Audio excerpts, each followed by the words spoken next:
weli waxaad daawanaysaa war wixii gudaha iyo daafaca caalamka laga soo gaaray Juba TV oo aad kala socotaan markana akhbaaraadka dibadda.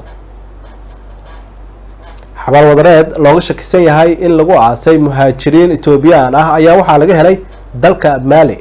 dowladda Malawi ayaa waqooyiga dalkaasi ka heshay xabal wadareed ay ku jiraan haraadiga 25 qof oo looga shakisan yahay inay ahaayeen tahriibayaal ka yimid dalka Itoobiya sida ay booliisku sheegeen Arbacadii la soo dhaafay.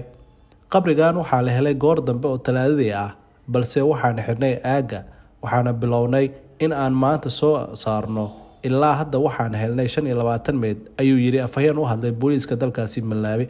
booliisku waxa ku wargeliyay dadka tuulada ku nool ee deegaanka Mzimba oo qiyaastii 250 kiiloomitir dhanka waqooyi kaga beegan caasimadda dalkaasi kuwaas oo ka kordhacay qabriga xilli ay malab ka soo ururinayeen meel kayn ah. waxaan ka shakisanahay in ay ahaayeen tahriibayaal sharci daro ah oo loo waday Koonfur Afrika iyadoo la sii marinayo dalka Malawi ayuu yiri afhayeenka booliiska. waxa intaasi ku daray in cadeymo laga soo ururiyay goobtaasi ay muujinayeen in dadka la dilay ay ahaayeen rag Itoobiyaan ah oo da'doodu u dhaxayso 25 ilaa 40 sano jir. waxay booliisku sheegeen in meedadka la soo saaray la dhigay qolka meedadka lagu kaydiyo si baaritaan loogu sameeyo.